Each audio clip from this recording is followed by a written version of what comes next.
এবার আমার সাথে একটু বলেন, ইয়া হাইয়ু ইয়া কাইয়ুম, ইয়া হাইয়ু ইয়া কাইয়ুম।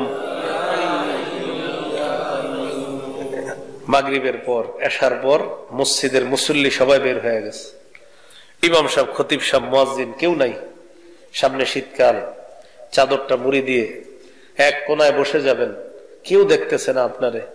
তখন অনেকক্ষণ বলবেন ইয়া হাইয়ু ইয়া কাইয়ুম, অনেকক্ষণ এই দুইটা আরবি বলে এরপরে বলবেন হে চিরঞ্জীব রব আল্লাহ, চিরপ্রতিষ্ঠিত রব আল্লাহ, আপনার নবী বলেছেন এই দুই নাম নিয়ে যেন আপনার কাছে দোয়া করি। মাবুদ গো, আমার মেয়েটার বিয়ে হচ্ছে না, মেহেরবানি করে আপনি বিয়ের ব্যবস্থা করে দেন। আমার দোকানে বরকত হচ্ছে না, ব্যবসায় বরকত দিয়ে দেন। সন্তানগুলা ইদানিং কথা শুনছে না, মাবুদ মেহেরবানি করে সন্তান আমার অনুগত বানায়া দেন। নবীজি বলেন আল হাইয়ুল কাইয়ুম, এই দুইটি হলো আল্লাহর ইসমে আজম। ইযা দুইয়া বিহা আজাবা, এই দুই নাম নিয়ে যদি কেউ দোয়া করে আল্লাহর কাছে, সাথে সাথে আল্লাহ কবুল করে নেয়। আল হাইয়ুল কাইয়ুম। তো এইভাবে আল্লাহর কাছে দোয়া করবেন এই দুই নাম নিয়ে। 3টি সূরার মধ্যে আছে এটা।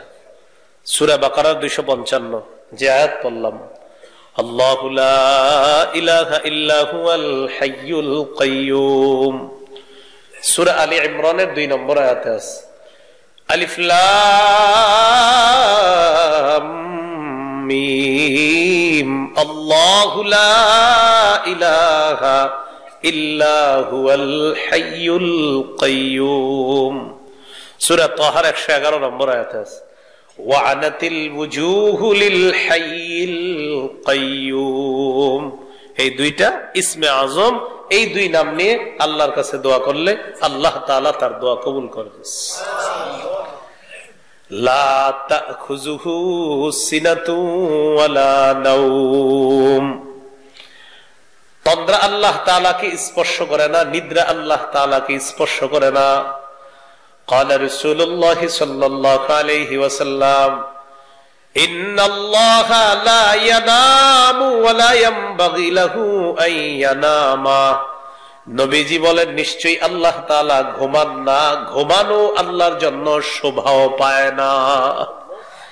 নবীজি বলেন নিশ্চয়ই আল্লাহ তাআলা ঘুমান না, ঘুমানো আল্লাহর জন্য শোভা পায় না।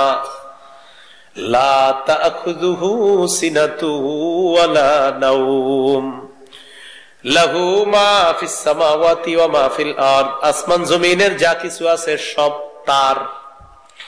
বলেন তো আসমান জমিনের সব কার? আল্লাহ। আসমান কার? আল্লাহ। জমিন কার? আল্লাহ। আমরা কার? আল্লাহ। সৃষ্টি কার? আল্লাহ। হুকুম চলবে কার? আল্লাহ। কার? তো ডেমোক্রেসির পিছনে দৌড়াচ্ছি আমরা এখন। হুকুম চলবে কার? আল্লাহ।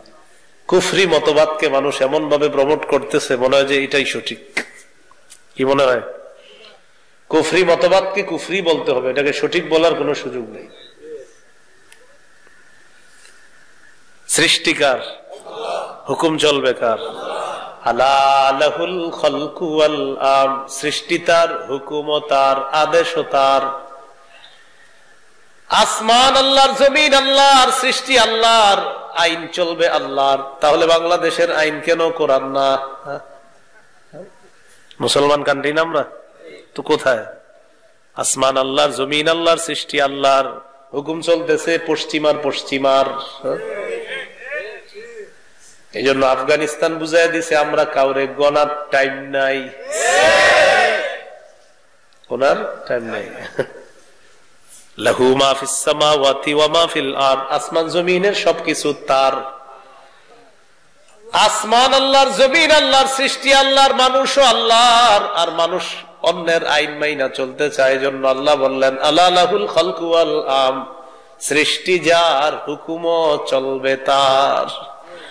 আফা হুকমাল জাহিলিয়াতি ইয়াবগুন ওয়ামান আহসানু মিনাল্লাহি হুকমান লিকাওমি ইউকিনুন। তারা জাহিলি যুগের আইন চায়, সবাই শুধু জাহিলি আইন চায়। অথচ আল্লাহর আইনের চেয়ে শ্রেষ্ঠ এত উত্তম আইন আর কারো আইন হতে পারে না।